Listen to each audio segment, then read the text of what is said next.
Okay, I'm just going to quickly share my screen then, and then we can get started.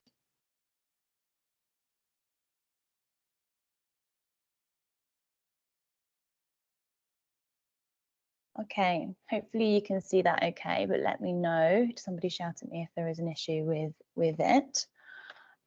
So I'm going to kick off and then I'll hand over to Rob partway through, and he'll hand over back over to me at some point as well. So we're going to do a bit of a double act. So this is the aim of the session essentially. So what we're going to cover today is what vaccines are and why they're really important. We're going to talk about the safety of vaccines. We're going to talk about when and how you can get your vaccinations, some tips, and then we're going to go over some Q&A at the end. So very quickly to kick off, we're just going to talk about what vaccines are. So essentially, as it says on the slides, they are substances that train your body's immune system to create antibodies. So just as it is when you are exposed to an infection or a disease, your body's immune system kicks into action, develops antibodies to fight that disease off. And often, if it's some sort of infectious disease, then you have that memory, that antibody memory, to better fight that disease off in the future, and you're protected in the longer term. So vaccines work in exactly the same way, but instead of giving you the actual disease, which is obviously very dangerous because some of these diseases are really, really harmful, what vaccines contain is either a completely killed, so something that has no risk to you at all, or a very, very weakened form of an infection. So again, that doesn't pose any risk to your health. It's a really, really weakened form of the virus or the bacteria. So you don't actually end up with the disease, but your antibodies or your immune system recognizes the virus or the bacteria and still kicks into action by creating those antibodies, so that when you are exposed to that virus or bacteria in the future, your immune system is ready to fight it off. And that's how you are protected through vaccination. So that's what vaccines are. And then why are they important? Well, we talk about vaccines in public health being one of the most effective interventions, health interventions that exists. So the second bullet point there that says after clean water and sanitation, this vaccination saved the most lives across the world. So they are incredibly effective, incredibly cost effective, and they are safe. So they've been around for hundreds of years, and they go through long and rigorous testing processes to make sure that they are safe and are free of complications and free of side effects as much as possible. So that's why we really need to vaccinate. And I think this slide is a really, really powerful slide, which basically shows on the left-hand side the number of cases in England and Wales that we used to get of various infectious diseases before vaccines were introduced, and then the numbers afterwards. So you can see diphtheria there, which is something that affects your throat and your lungs and your breathing system. So it can cause difficulty breathing, difficulty swallowing, and can be really, really serious. So we used to get about 51,000 cases every single year of diphtheria before the vaccine was introduced. Now, after the vaccine, we get around 7, which is such a huge reduction. Similarly with pertussis or whooping cough, something that's really, really serious for young babies and those during pregnancy, nearly 100,000 cases all the way down to less than 300. Measles, something that we are going to talk about in more detail a bit later. So 460,000 cases down to 444.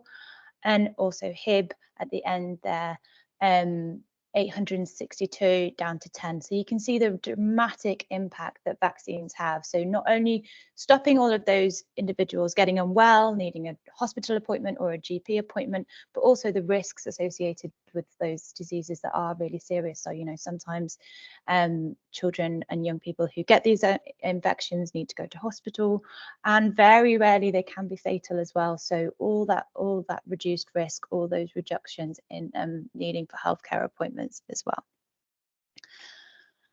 So that's just a bit of an overview of vaccinations. I'm going to hand over to Rob, who's going to talk about the next few slides. And Rob, when you want to move on, just say next slide, please, and I'll move the slides on for you.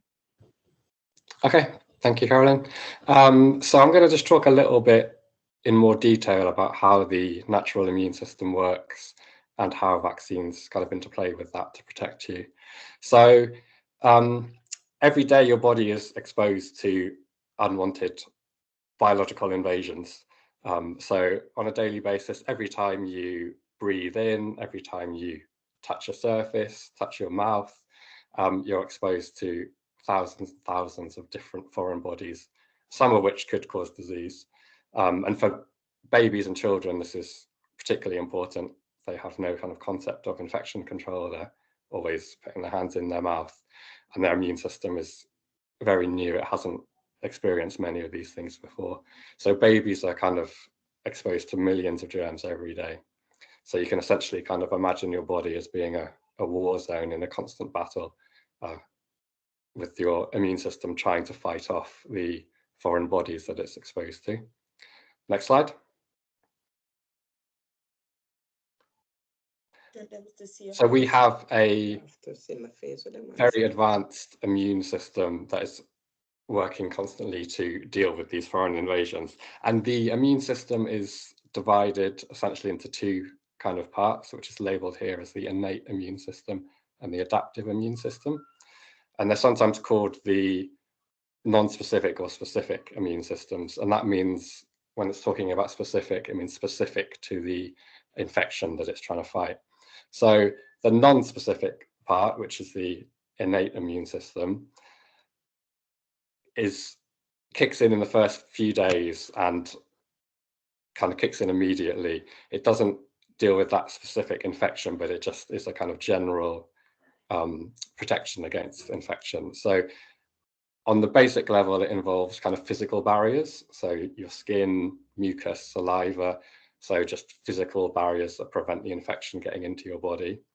But it also involves the white blood cells, part of the white blood cells, which launch a kind of non-specific response to that infection. So if any of those foreign bodies, bacteria or virus, get into the body and break those physical barriers, it has a kind of not very sophisticated system to attack them, which mostly just involves a process of engulfing the foreign bodies and absorbing it and killing it that way.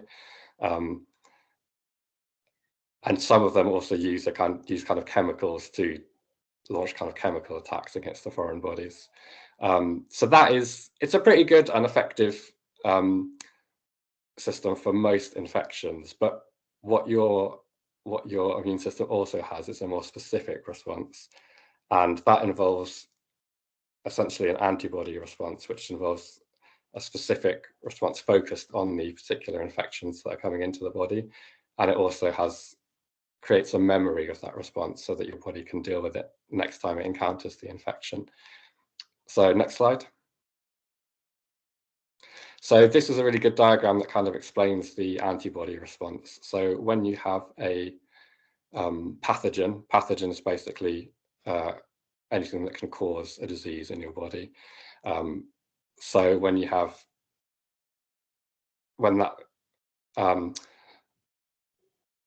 so that pathogen will have obviously a specific kind of form, which your body kind of creates antibodies to attack that.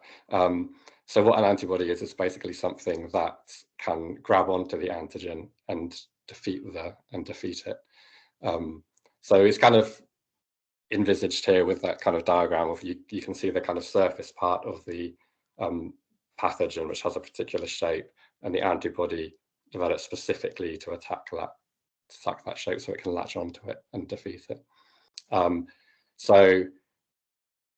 And it's also showing there with a new pathogen, you don't have any antibody to do that. Your body has to develop the antibodies to make that response. Next slide.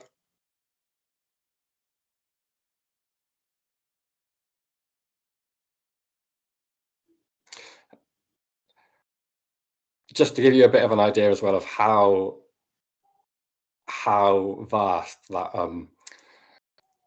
the kind of immune response is in your body, each milliliter of blood contains about 10 million B cells. So you're talking about millions and millions of these cells in your body. So this diagram kind of shows a history of a kind of natural infection in your body. So along the bottom, you've got the days, and the kind of curve that's going along is the amount of antibodies that are produced in your body. So if you imagine day 0, you get a first infection with a new pathogen. So initially your non-specific immune system will kick in. It will start doing that kind of non-specific response, trying to engulf and eat up the infection and deal with it that way. But you've got no antibody response at all. So your body will also start to create the antibody response to recognize the infection and to work out the specific way that it's going to fight off that infection. So that takes a bit of time. So you can see that initially there's not much of an antibody response, but over the first few days it builds up until you get to the point. I mean, in this example, it's about 7 days that you start to have a real antibody response coming in. And then it's able to fight off the infection. As it does that, the antibodies reduce again. But what is really crucial in this process is that there is a memory B cell, which is your body remembers, it holds on to those antibodies and keeps a certain amount of them circulating, so that when you get a repeat infection, you already have those memory B cells instantly recognize what the infection is.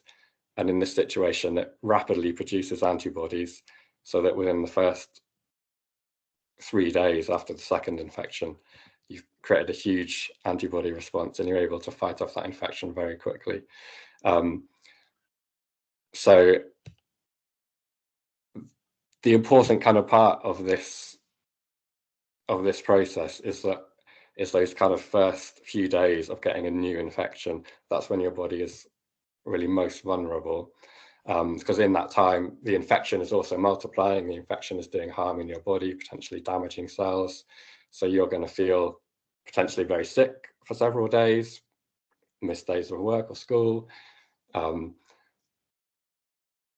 In most cases, you will hopefully recover from that after a period of feeling unwell, but in some cases, the infection can overwhelm the body and it can cause permanent damage, causing disability, and in worst case scenarios, even death.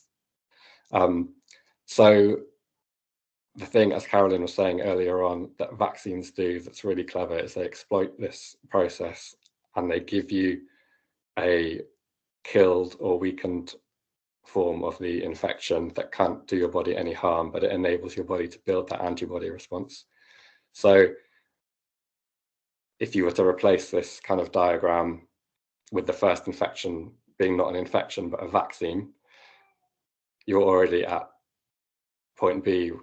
When you actually do encounter the natural infection, you've got those memory B cells ready and your body is able to mount a very quick antibody response, and you either get a very mild form of the disease for a very short amount of time where you don't get any serious complications, or quite often you don't even get any symptoms at all. You're completely protected. So next slide. So this is just to flag that in a vaccine, there's various different components. There's obviously the active ingredient, which is what we've talked about, which is the killed or harmless form of the bacteria or virus that you're immunizing against. You also have a few other things in there, water being the main ingredient, but you also have things like preservatives and stabilizers to maintain the vaccine quality and stability. You get adjuvants, which are in there to create a stronger immune response. And you also have just some maybe residual traces, kind of leftover parts of the vaccine manufacturing process. Useful to flag this because sometimes the opposition or concern around vaccines might be to do with the additional ingredients that are in the vaccines as well. And they can, on one level, when you initially see, for example, formaldehyde or aluminium in a vaccine, initial response can be to be a bit concerned about that. It doesn't necessarily seem like a natural or safe thing to put into your body. The things to be aware of with almost all of the, or with all of the kind of additional ingredients in the vaccine, is that they are often kind of things which are naturally found either in food or drinking water, or other things that you are exposed to on a regular basis, and they're in such tiny amounts that they're completely safe. And a really good resource for this, which is kind of, I'm going to link to in the presentation a bit later on, is the Vaccine Knowledge Project, which is a website that has really good information on vaccines, and it includes sections on all of the ingredients of a vaccination and explains what the levels are in there, how they compare to levels that you find in other kind of natural resources, and how we know that there's no harm with vaccinations that we give. Next slide. So another really important factor around vaccinations is that not only do you protect yourself when you have a vaccination, but there's also a protection for the community as a whole that happens with vaccination. And this diagram explains that here. You've got a diagram of a small population of people. The grey people are unvaccinated and the blue people are vaccinated. So in the first example, there's a very low vaccination coverage, only a handful of people have the vaccine. And someone comes in with the infection, which is represented by the orange person. And because there's so many unvaccinated people, that virus or bacteria can then spread very easily to the people around them. And then they in turn spread that on to the other people that they meet. And you end up with very widespread infection across the whole community. In the second example, you've got quite good vaccination coverage. The same person comes into that same community with an infection, but because the vaccination levels are very high, they only encounter a smaller amount of people that they can spread the disease onto. And in this particular example, you see that there's very little spread of the infection in the community, and even the unvaccinated people in that community get some level of protection because they don't encounter the virus or the bacteria. And that's really important because not everyone is always able to get a vaccine. There could be people that have problems with their immune system or a contraindication to the vaccine. Perhaps they've got a serious allergy to one of the components. It also might be to do with age. So very young people, babies and children might not be able to get particular vaccines. And also older people may not be either not be able to get a vaccine, or they've had a vaccine a long time ago, and with time your immunity does fade. So however good vaccination uptake is, there's always going to be some people that are vulnerable. So by getting a vaccine, you're helping to protect those other vulnerable people in our community. Next slide. So yeah, the vaccine benefits are obviously massive, and we've talked about them, and I think that slide that Carolyn presented and the kind of numbers of people that you prevent having an infection are really really convincing. But it is important to recognize that vaccines do have risks, and there is a calculation that you have to make between the benefits and the risks when you're taking on a vaccine or any type of medication. So with vaccines, common mild side effects could obviously be pain at the site of the injection. You can end up having some mild side effects for 1 or 2 days, fever, muscle ache, headache, those kind of things. And that's important to recognize with babies. When you're bringing your children to a vaccination, it's not an easy thing to do, to come and basically intentionally give your baby some level of harm or pain. But obviously, you have to balance that out with the potential harm that can come from not vaccinating and catching the infections themselves. And the other thing is there are kind of extremely rare serious side effects. The most important one of these is anaphylaxis, really. So that's a very serious allergic reaction to the vaccine itself or one of the components. It's less than 1 in a million people that get this. but it's a known and serious rare side effect of vaccination. We do, if you go to a vaccination site, the people giving the vaccination will always have the treatment for anaphylaxis available, and anaphylaxis comes on very quickly. So it's, although serious and scary and something you don't want to happen, it is treatable. You just give an adrenaline shot, which they will always have available at vaccination sites. So yeah, obviously it's important to think about those benefits and risks, but the thing that's really important to communicate is that there is just, with vaccinations, an overwhelming consensus in the kind of medical scientific community that the benefits massively outweigh the risk. And just to say that it's kind of important to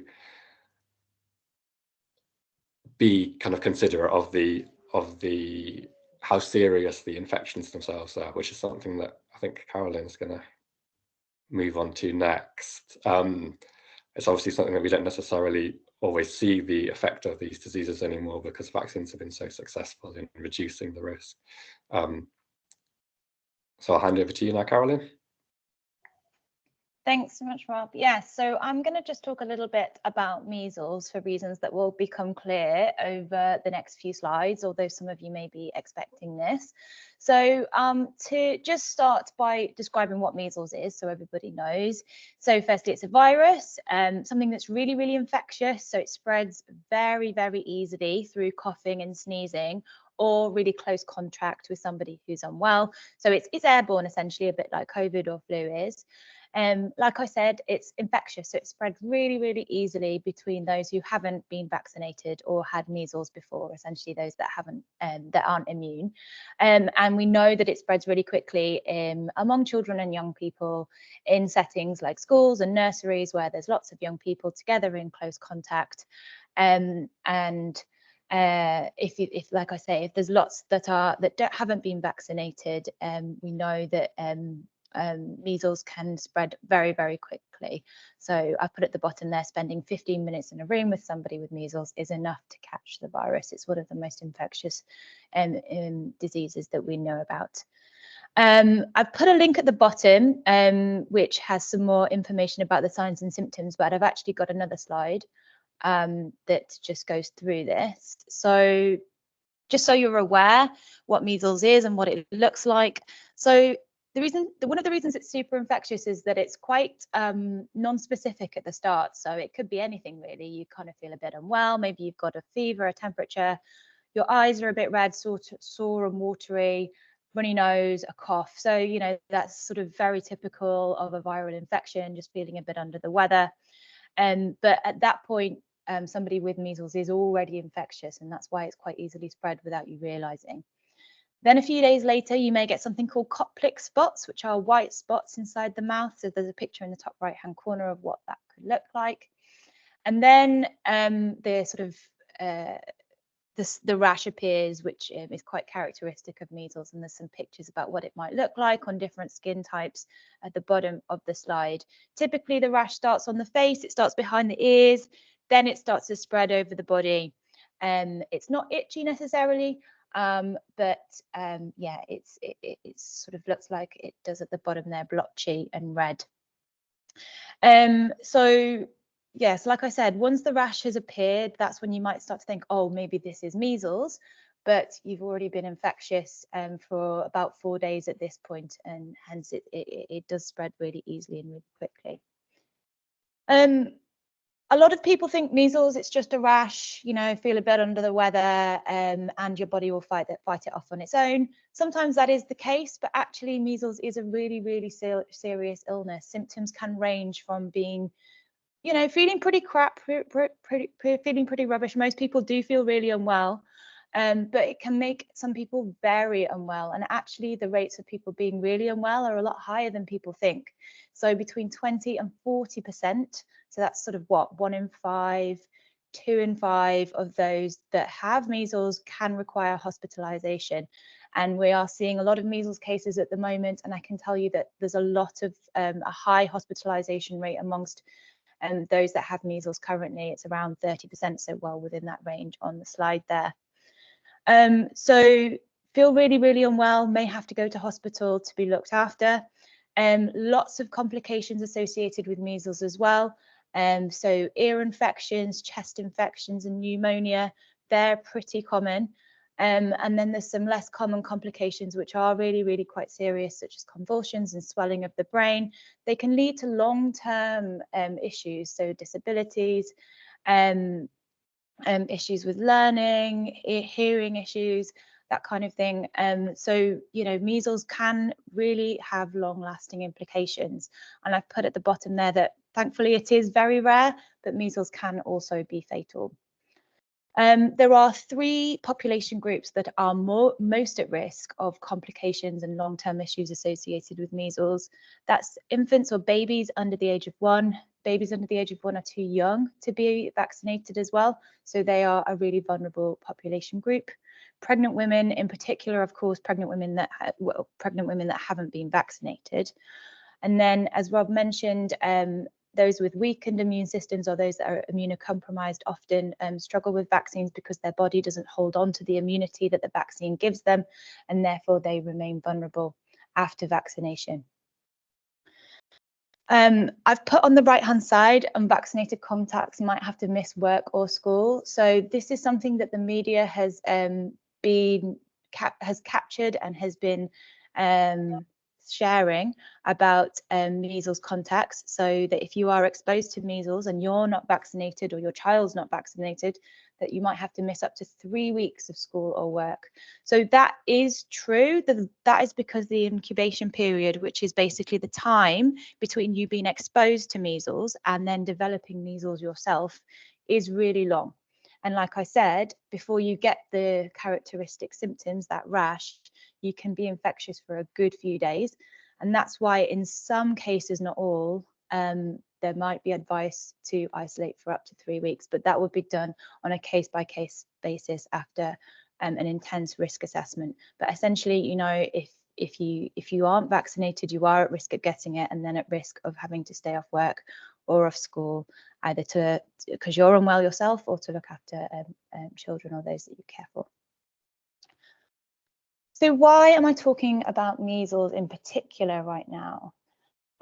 So it might have, some of you might have seen the media stories about this. So measles cases have been rising both across the country, but also in London quite recently.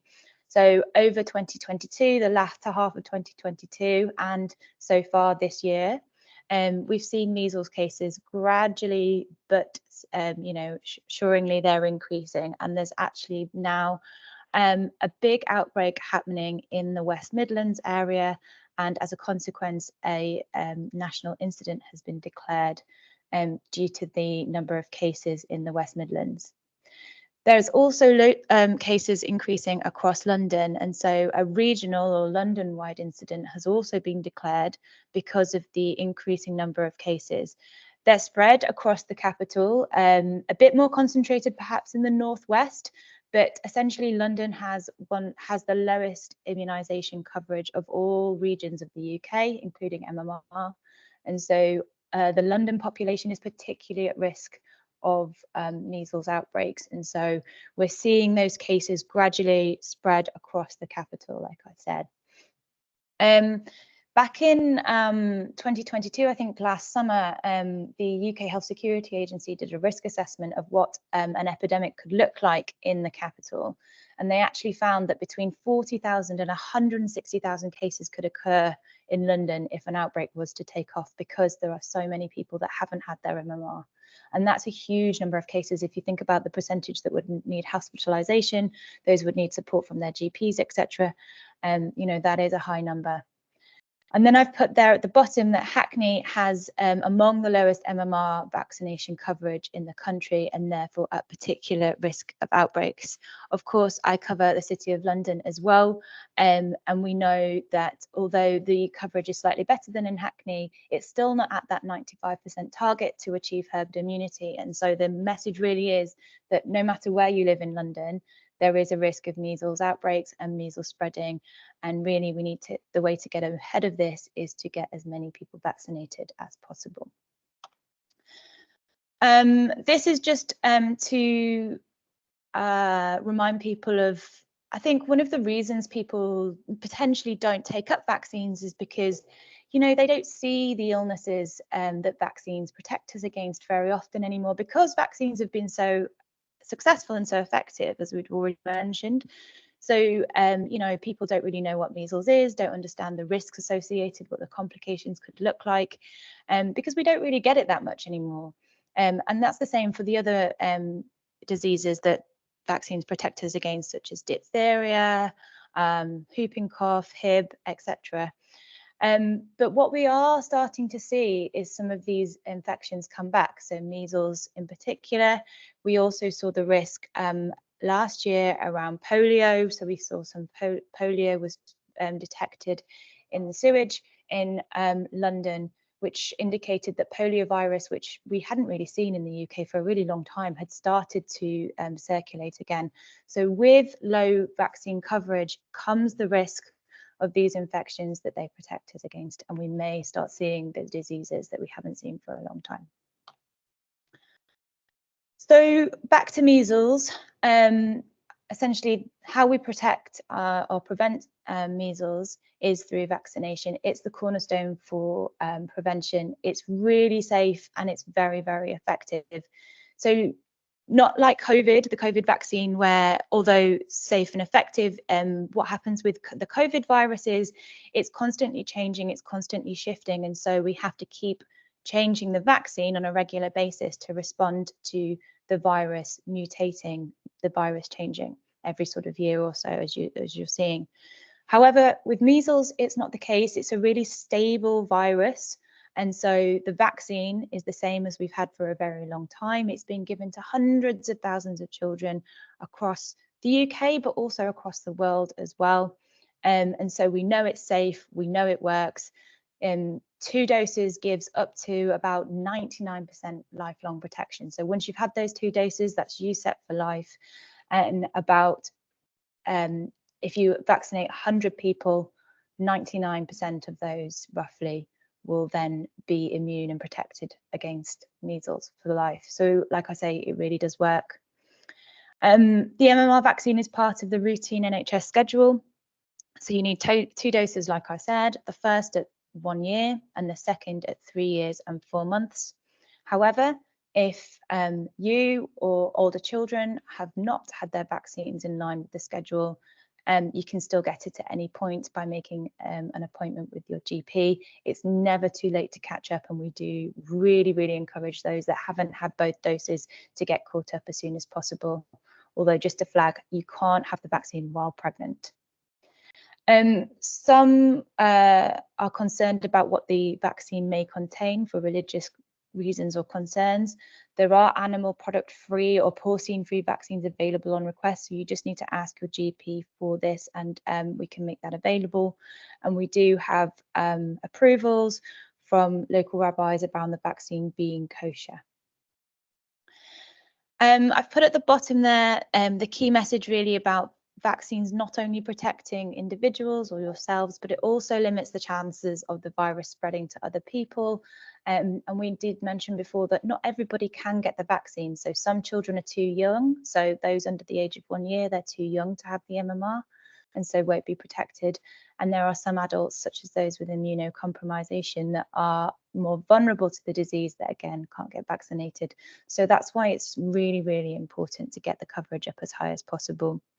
And then at the bottom, I've just put treatment options for measles once infected are really limited. So it's quite a nasty illness, but there's not much we can do for those that have got the infection. So really it is all about the vaccine to prevent it happening in the first place. So that was just a kind of me honing in on measles for the reasons that I've said. You know, the risk of measles circulating and cases increasing is really high at the moment, and so it's something that we're particularly concerned about. But something that we're always trying to balance when you're working in vaccinations and immunizations is responding to an immediate threat or risk, such as measles, while maintaining the message that all vaccines are really, really important for reasons that I've said. So, you know, as we let coverage drop, the risk of the infections that they protect us against increases. And so really it's about making sure that all that you and your child have had all the vaccines that are in the schedule as per the schedule, so getting them on time. And so that starts when children are 8 weeks old. You have the 6-in-1 vaccine, the rotavirus and meningitis B vaccine. Then another set at 12 weeks, 16 weeks, 1 year, 3 years, 4 months. And then there are vaccines that are delivered as well at school age. So we can share these slides afterwards in more details about the vaccination schedule. But the key message is that all vaccines are incredibly important, and it's really important to get them on time so that you and your children are protected as soon as it's possible to be so. So I think I'm handing back to Rob at this stage to go through the next few slides. So how to get your vaccines? I mean, the simplest way for most people is to contact your GP surgery. So practices should always have availability for vaccines, child vaccine appointments reserved every week. So you should be able to get an appointment pretty promptly at your GP surgery, which is very close to you. So that's what works best for most people. Health visitors don't actually give vaccines, but you can speak to them. They should be able to give you advice and answer any queries. And occasionally we do have kind of community clinics or pop-up sites, either to kind of make it more convenient for particular community groups that might be find it more difficult to access the GP, or in response to outbreaks or additional campaigns such as the polio campaign. For example, they ran like a pop-up site at the Homerton. Next slide. On the day, just a couple of reminders. It's useful to bring your child's red book. We'll update that with the vaccines that we've given. Let the clinic know if someone else is taking your child for vaccinations. So it's only parents or legal guardians that can actually consent to medical treatment for their children. So it's fine to send Gran or the nanny or whoever you want to do to bring the vaccine, but you do need to just make sure you either phone ahead to provide consent or send them with a letter that's signed to give consent for those vaccinations. Dress your child in clothes that are easy to remove, and ask any questions you have about vaccinations. So there's never such thing as a silly question. So we're always happy to make sure people are comfortable and have as much information as possible before they decide to take the vaccination. Next slide.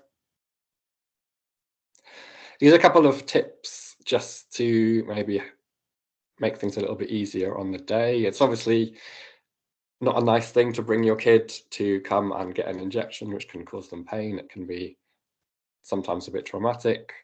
The thing that's reassuring though is that they'll cry for a minute or two normally, and then they're normally over it by the time they're out of the door. It's never as bad as you kind of imagine it to be. But definitely for new parents who haven't done it before, it can be a bit daunting. Some tips to make it a bit easier on the day: breastfeeding, if you are breastfeeding, and if you're comfortable to do it during or immediately after the vaccination, can help to soothe the child.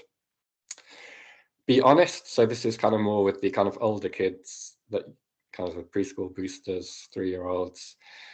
They are smart and they usually respond well if you explain exactly what is happening in simple terms. Stay calm, relaxed and upbeat, so kids do kind of pick up on the vibes in the room of the parents, and if you're comfortable with it and positive about vaccination, the kids will normally take it in their stride as well.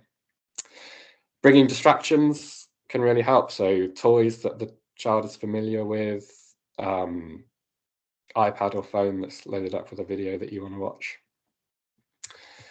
And again, for the kind of preschool boosters, when the child's 3 or any of the vaccinations above that age, it's normally at that age quite possible to kind of prep the child in advance with books or videos about vaccination. So a lot of the kind of cartoons will do a vaccination episode or vaccination book. So you've got Peppa Gets a Vaccination there. Dr. Ranj has quite a good episode on vaccination. So, I mean, it's not, a lot of it comes down to the personality of the kid, what kind of mood they're in on the day, kind of all kinds of factors. You can't always get it right, but it is possible with 3-year-olds that you can make it quite a smooth and painless experience. Next slide. These are just some links to some useful vaccine and general child health resources. So these are the ones for the local kind of council websites. Next slide. And again, this is a kind of Hackney, Our Journey kind of leaflet and website that you can go to for information about immunisations. Next slide. And these are really useful information websites, kind of public-facing ones. There's, as I mentioned, Vaccine Knowledge Project is a really, really good source of independent evidence-based information about vaccines. It's done aimed at the public, so it's done in a way that's not using too much jargon or kind of technical language, but it does go into a lot of detail, breaking down the vaccines, the ingredients, all the risks of the infection, and so it really goes into a lot of detail. And actually a lot of healthcare professionals use this because it's such a good resource. The NHS obviously have their own pages as well, which tend to not go in so much detail, but if you just want to know what's recommended and a brief overview, they're really useful. And the British Society for Immunology has a really good guide to childhood vaccinations. That's useful if you want to do a bit more of a deep dive on the actual science behind the immunology, the immune system, and how vaccines work. Next slide. And yeah, so that's it. Don't hesitate, vaccinate. So that's the message. So I think there are some questions in the chat. Thank you, Rob. Yeah, I've just stopped sharing my my screen, so I can see you all and see the questions. Yeah, so shall we work through the questions in the chat? Then we've got a couple that were submitted beforehand as well, and then we can open it up for people to raise their hand. So please do put your hand up if you want to, or you want further clarification on something that we're talking about as well. So the first one from Jill was about the stats for whooping cough over the year. So when I saw the stats for whooping cough for a year, half of the cases were vaccinated infants and half were unvaccinated. So it didn't show that the vaccination guaranteed immunity.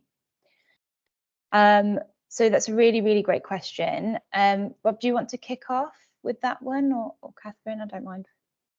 Who feels confident to answer that? And I can also add to it as well.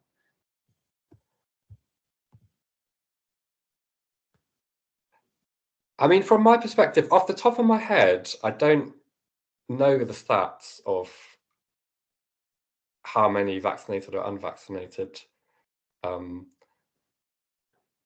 children were affected with whooping cough. I don't know if that's something you're familiar with, Carolyn. Again, off the top of your head, it might be a bit hard to recall. So I read this slightly differently. So I was going to say that with whooping cough, you get the vaccination at 8 weeks, don't you? So it's quite young, but there's still that early phase of life where babies are too young to get vaccinated and therefore at risk of whooping cough. And so that's why we encourage the vaccine for pregnant women to give some protection. So the immunity that pregnant women will develop can then be passed on to babies to give some protection in those first few weeks of life when too young to get the vaccine.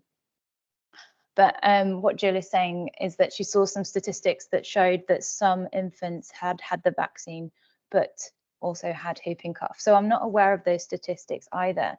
I suppose one thing that we can say is, you know, to be really open and clear, no vaccine is 100% effective.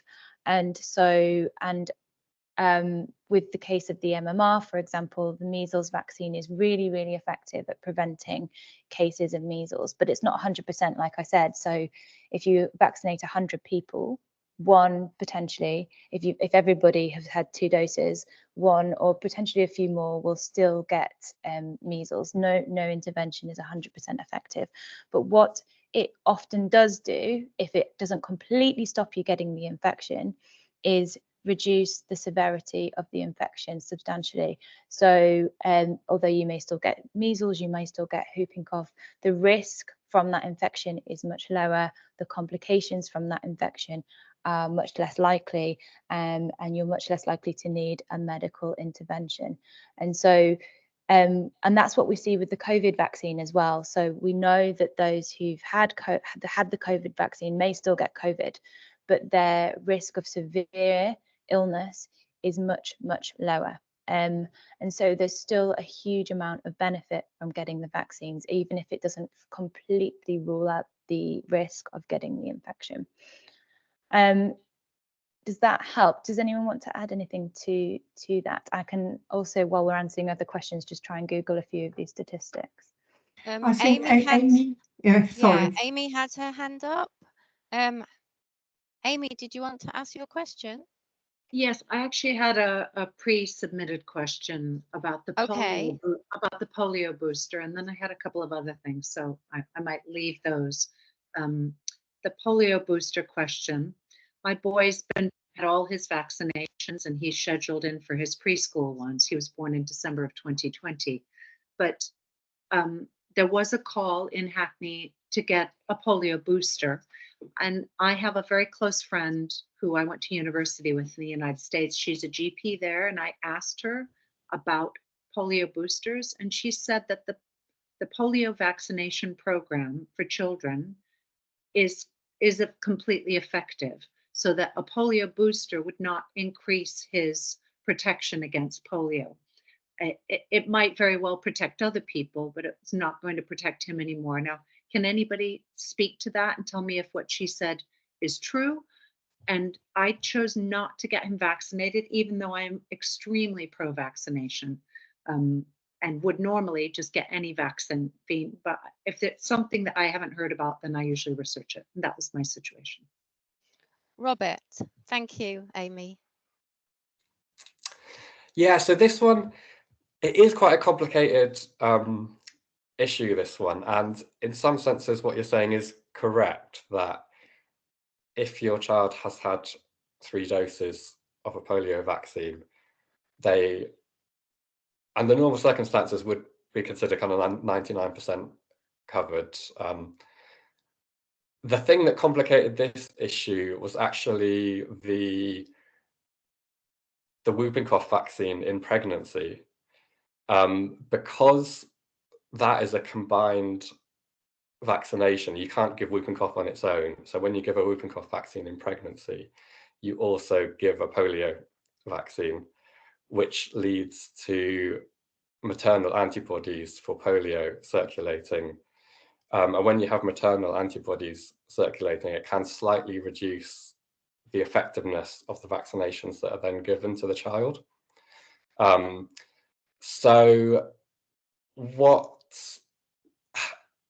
And the actual information on this was, there wasn't enough research to really show exactly how much it possibly reduced the effectiveness of the polio vaccine in children. It was almost certainly, well, I think actually certainly wouldn't actually pose a risk to the children themselves, but you basically have a gap. So the current program, you get a polio vaccine at 8, 12, 16 weeks, and then the next booster is 3 years and 4 months. And there was a bit of an understanding that because of the maternal antibodies, there was a little bit of an immunity gap in that period between 1 year and 3 years and 4 months. Not enough to put the actual child themselves at risk, but potentially to enable some children to carry the infection and spread it to other people. So that kind of slight reduction was not a concern in a situation where there's no polio. Polio is eradicated in the UK and there's no chance of it spreading at all. But with the possibility of polio coming back, it was considered beneficial to address that slight gap. I see. So it's to prevent carriers, Exactly, yeah. So in a sense, you're right in saying that it wasn't necessarily going to protect your child at that moment, but it was potentially going to stop polio coming back. Okay. I'm so sorry. I couldn't find that information, and so I didn't have him vaccinated, and I would have if I had read that connection with maternal whooping cough combined vaccine. I didn't see that, and I didn't. I mean, to be fair, I don't think the public-facing kind of campaign around it did talk about that much, and I don't exactly know the reasoning behind that. I guess because it's kind of complicated, and it's normally easier with these kind of campaigns to put a simple message out. But so I don't blame you for not understanding it, and perhaps that's maybe a bit of a failing of the communication that we gave out to people as well. So that's useful to kind of. I appreciate understanding that now. But he's about to have his final booster, isn't he? Because he's scheduled for his preschool vaccination, so he should be okay. Right. I mean, the positive thing is that polio didn't come back afterwards. So whether that was just because of something we did and the polio booster campaign worked, and it'll be nice to think that there was something that we did that actually helped to prevent that happening. We'll never know whether it was because of anything that we did. But yeah, the good thing is that threat is now over, and you don't need to worry about whether you did get the booster or you didn't. We're back to a position where the current schedule is doing what it needs to do. Great, thank you. I wonder if it's sensible. There was a question from Edward. So while we're talking about Hackney and vaccines, there was a question from Edward about TB and the supply of BCG vaccines. So Edward was saying, I hear there's some TB in Hackney and BCG is in short supply. I'm just wondering if anyone can answer to that question, either maybe Carolyn or Robert. I can kick off. Yeah. That helps. Thank you. So we do get TB cases. Often we see that those that are most at risk of TB are those that have maybe migrated to the UK from a country with TB. So basically we say that where the population has more than one case per 40,000 population. So it's about the sort of prevalence of the TB that's endemic in the home country. There's a risk of somebody having it. And so it's not part of the routine schedule offered to everybody. It's given on a risk basis. So those that have migrated from a country with high TB risk, or those that are descendants from parents that have that originated from countries with a high TB risk. And so that's how the vaccines are targeted. Like I say, if there is a TB exposure, so for example, if there is a child or an adult with TB in a school or a workplace, then vaccines may be given as a preventative measure in those exposure scenarios. But like I say, it's not part of the routine schedule. There are issues with TB, the BCG vaccine supply chain that I am aware of. However, I don't know what the implications are at a local level in terms of those that are eligible for the vaccine getting it. I haven't heard that there are any issues locally, but I'll take that question away and find out a little bit more from our health protection team at the UK Health Security Agency. But like I say, it's something that won't be relevant to all children and young people. It's more on a targeted risk-based approach. Do you want to add anything, Rob or Catherine, to that? Only that I haven't heard anything of there being a short supply. I think everyone that is eligible on the NHS that we're referring in is getting the vaccine, as far as I'm aware. I think the shortage is affecting more. It's a global issue, so affecting other countries, but not necessarily here in the UK. So I also haven't heard of those who need the vaccine not being able to get it. But I know there are supply chain issues with the development of BCG, but it's not affecting us in the UK. No, I haven't heard anything either. So yeah, I think we're good. Thanks for clarifying, Catherine. Okay. There's another question from Edward here, and it was also submitted with booking about chickenpox. Why isn't the chickenpox vaccine offered by the NHS? And is it because there's a risk of side effects higher than the risk of disease? So who's best to answer that question, please? I can go. Is that okay? Thanks, Catherine. It's at the moment, it doesn't form part of the childhood immunization schedule. However, I think things are changing according to the JCVI. It looks as though it might be included in the childhood immunization schedule. So we might, watch this space. Probably next year, it could form part of it, and it's going to be a combined vaccinations. It's going to include the MMR as well. So it's going to be 4 in 1. I know that some countries do include it. For example, Israel, it's part of their routine immunization schedule, but not in the UK at the moment. Thanks, Catherine. Caroline, I'm aware that someone has had their hand up for a while. Josie, I think.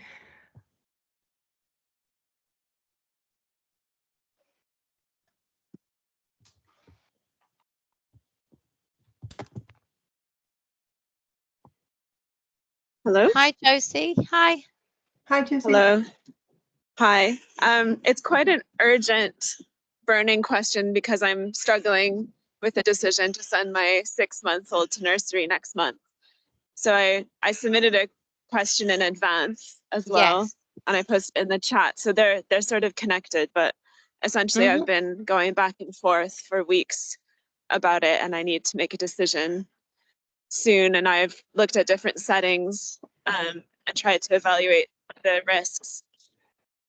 And the nursery that I'm planning to send my daughter to, I've asked if there are unvaccinated children, and there's one unvaccinated child over 1 who's in a separate room, like the toddler room, whereas she'll be in the baby room. And first of all, if there is an imminent outbreak, why are nurseries not allowed to screen the intake for vaccination? If the under 1s are so vulnerable, I'm just surprised that there's no policy to protect children in nursery in those settings. And then that's part 1. And part 2 is just what are the current figures in Hackney, because I found an article saying that it was basically a miracle that there weren't any cases in Hackney, but that was from February, I think. And have there been cases of measles since that article was published? Just to help me make my decision, because I need to decide yesterday, basically. So it's quite a tricky one. Thank you. Thanks, Josie. So the first part, from what I understand, obviously you've got a child who's 6 months due to start a nursery. You're just trying to decide what the best approach is for them starting nursery. And obviously they haven't been immunized against MMR yet because they're too young to have that immunization. Carolyn, did you want to answer in terms of the cases and the current policies and the work we're doing with settings at the moment? Sure. Yeah, thanks for your question, Josie, and I completely understand it's a really tricky one and a balance of sort of, well, a balance of risk and convenience for you as well. So to give you a clear picture on the numbers of the number of cases locally, so we've had basically one case since the start of the year that was potentially measles, but it doesn't look like that was laboratory confirmed. So it doesn't look like from the data that I have access to that we've had any cases in Hackney since the start of the year, or last year either. I get weekly updates on this. However, that situation could change anytime and quickly, so I do want to be honest about that. But at the moment, there aren't cases in Hackney. There are cases in other boroughs in London, and more in the northwest, but some moving around to the northeast, etc. So neighbouring boroughs do have cases. What we do is we are working really, really hard in partnership with our early years settings, so they understand the risk of measles, raising awareness of the risk, what symptoms to look out for and what to do if they get cases, so they can act very, very quickly to reduce the risk of spread to others. So, that's by doing things like this, raising awareness about who's at risk, infection prevention and control procedures, how to notify cases, and how to get support with doing risk assessments around those cases if and when an exposure occurs. We do really try and encourage earlier settings to understand which children are vaccinated and which aren't. Obviously, we can't force parents to disclose that information, but we do try and encourage earlier settings to capture the information as much as possible. One, so that they can, try and encourage parents that haven't taken up the vaccine to do so, and two, again, to understand sort of the level of risk within that setting. So if there were an outbreak, we'd know which children to target in terms of, being vulnerable as a contact.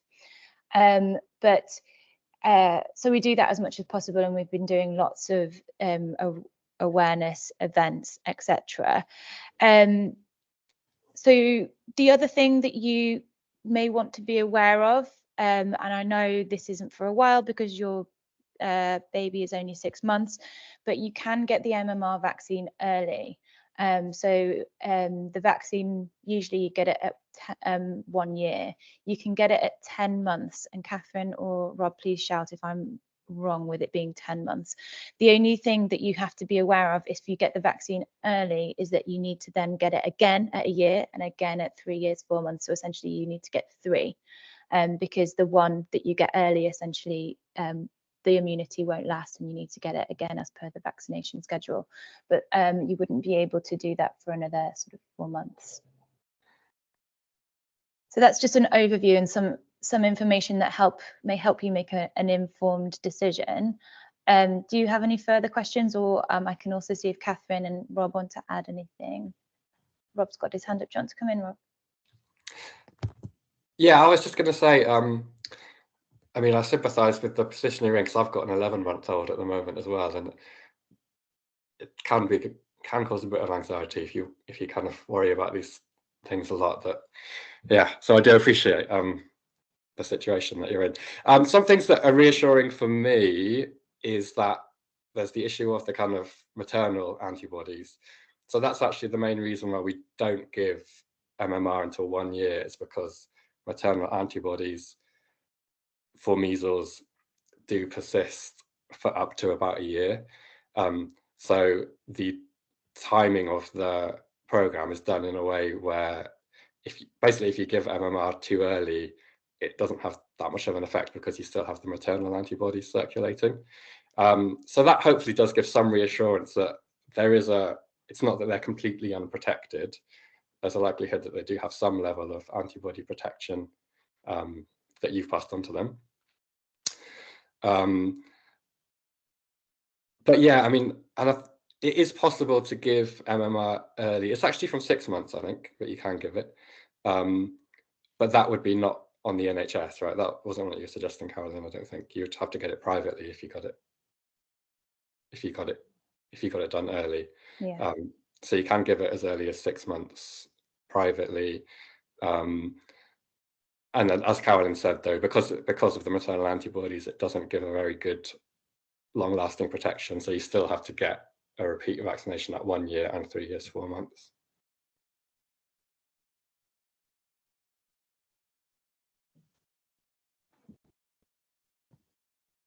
Thank you. I had read that the maternal antibodies wasn't a factor, so that does change my decision slightly, because I had been told by another doctor that that wasn't the case, and that basically she had no protection. That if she has some from maternal antibodies, that's new information. And the early vaccination also, I had been told it wasn't worth doing until 10 months or something. So it sounds like I could at least give my daughter some extra, even if it's not fully effective. It would increase her immunity a bit if I got it done. Would I do that at the GP? Like, can I pay the GP, or do I need to find a private? I don't know how the private system works. Yeah, you wouldn't be able to do it through a GP, so you'd have to do it privately. I think Catherine's got something to add. Catherine, as well. I think if there's a risk, you can do it under the GP.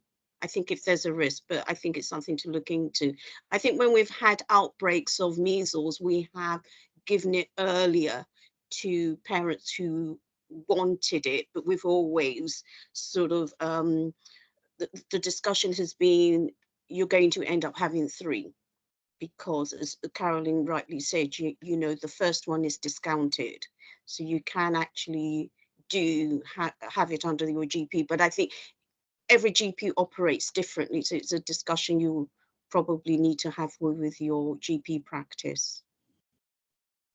Okay.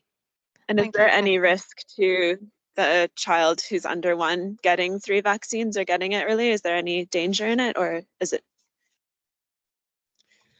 No, it will be the same normal procedure, you know, the risk of a high temperature reaction, swollen site where the injection is given. That's the risk, really. That's the normal risk that we'll talk about. But in an outbreak situation, there are vaccines you can give early, but you have to remember it will discount it. So you'll end up having 3 MMRs as opposed to 2 vaccines. Yeah, I understand. Okay. Thank you. Thank you. Yeah, so I just think, just to be aware of time, so we've just got, what, 10 minutes left?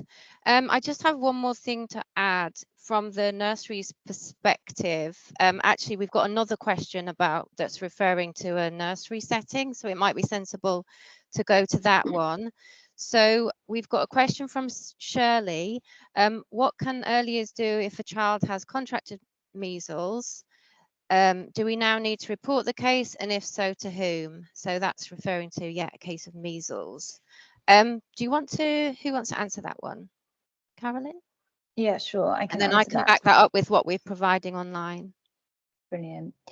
So one thing to be aware of when it comes to cases being identified in nurseries, so all cases need to be diagnosed by a GP or a clinician. So you need that clinical diagnosis, and there are sometimes situations where there will be discussions about measles circulating, but they haven't had that clinical diagnosis. So just to be aware that some of it can be anecdotal, but the process around notifying cases is, if somebody is unwell, a child is unwell and have symptoms that are compatible with measles, that child needs to be sent home immediately, isolate as soon as possible, like you would with any child with something that could potentially be infectious.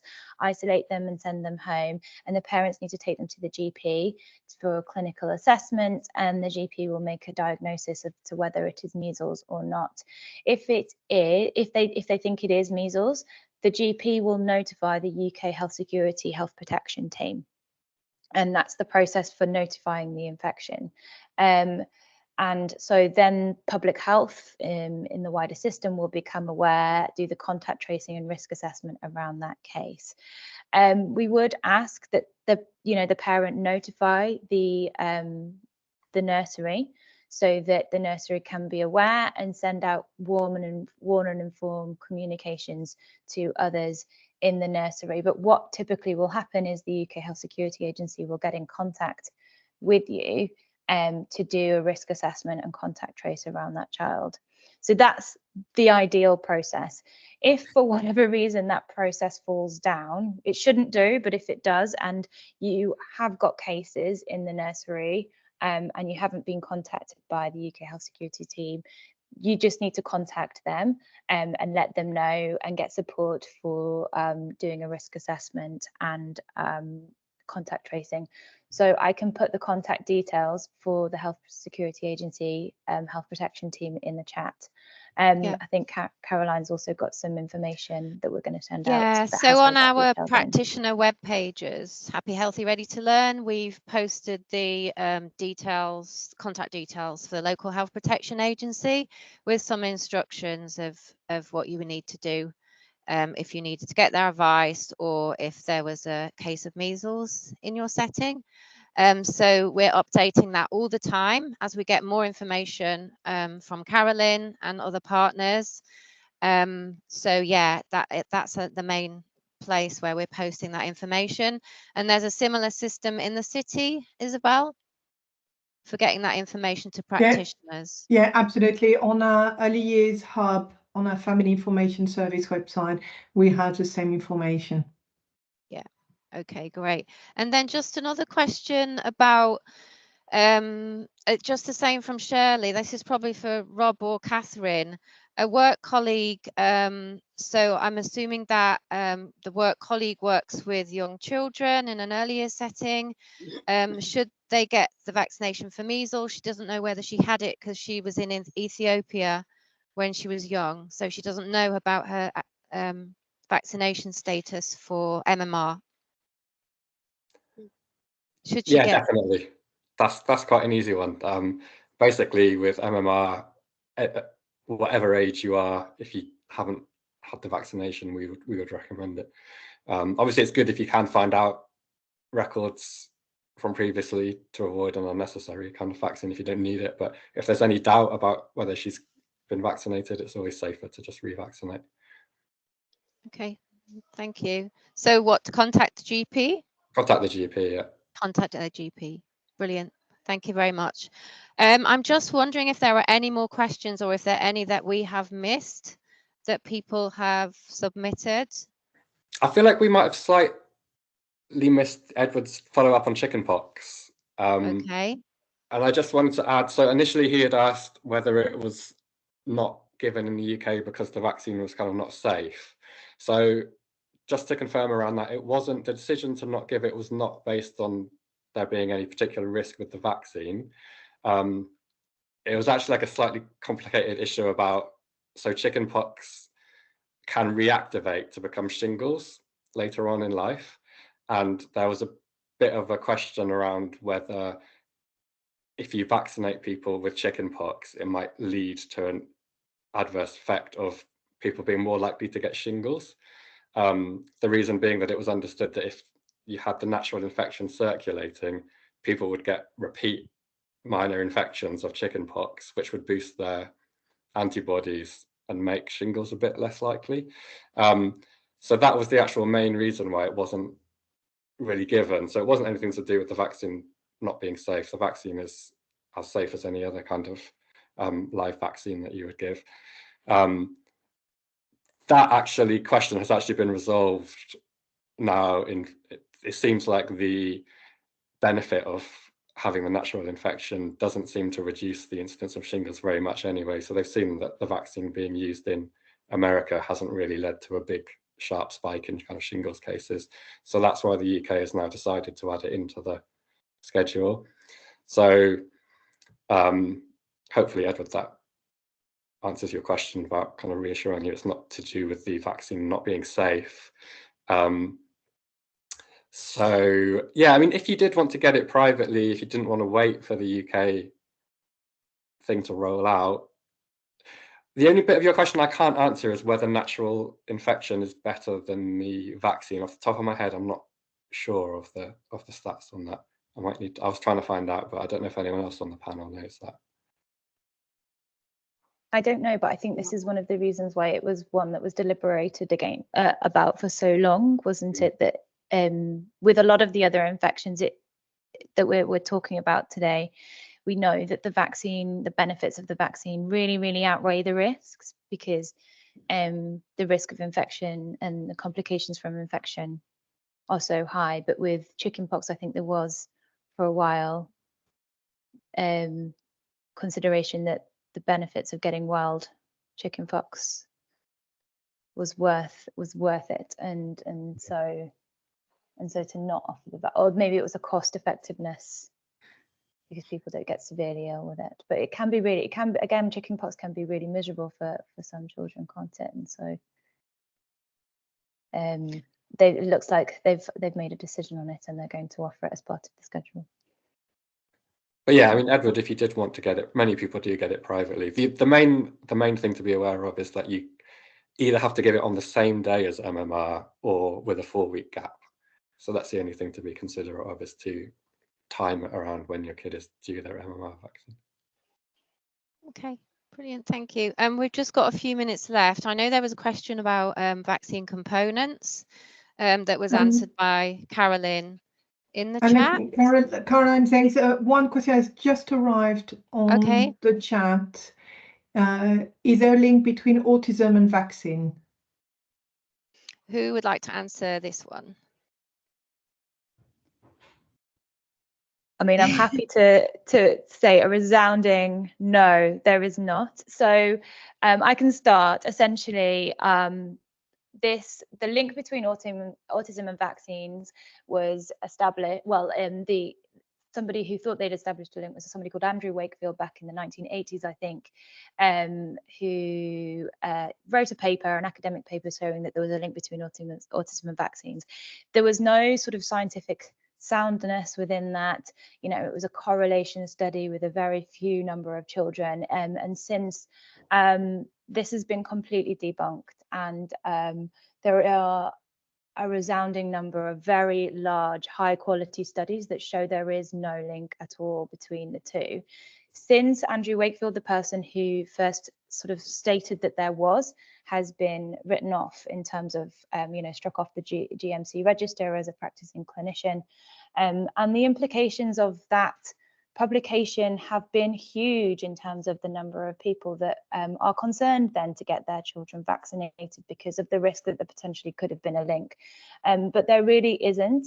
And so we try not to talk about the autism vaccine link, because we don't want to give any more airtime to something that is completely unfounded. But obviously, if somebody has a concern and asks the question, which is legitimate, because you don't want to put your child at risk of anything, and of course autism, if you can avoid it. And we know that this is one of the reasons why a lot of people do choose not to vaccinate. So yes, we are very happy to say with absolute confidence that there is no link between the two.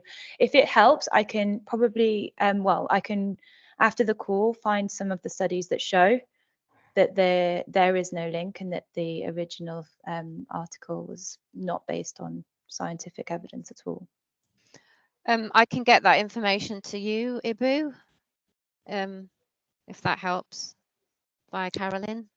There's a really good, the Vaccine Knowledge Project website that I highlighted has a good page on this that has a link to, because there's been like more than 10 kind of really big studies involving millions of children, and this page links to all those studies.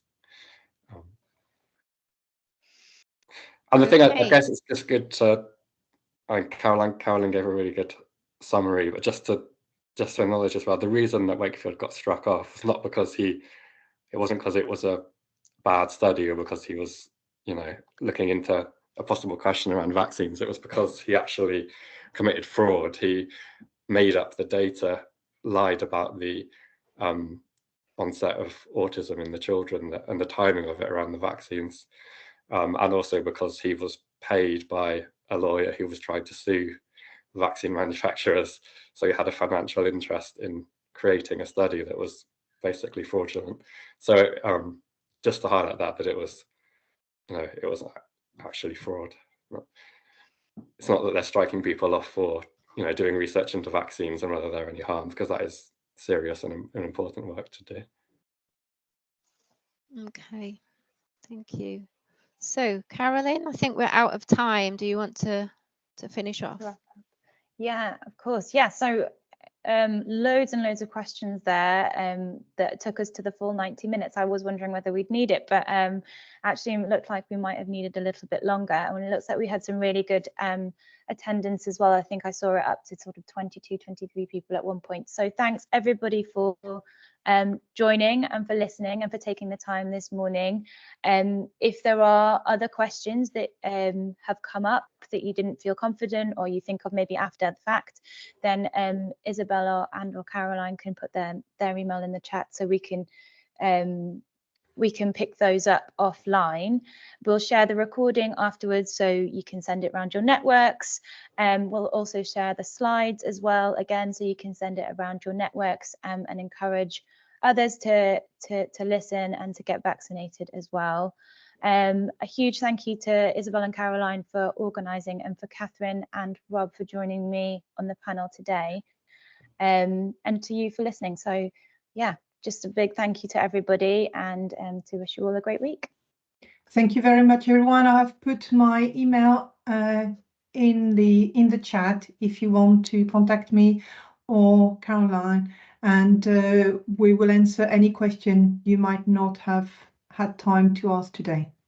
Thank you. Thanks, everyone. Thanks, everyone, for coming. Thank you.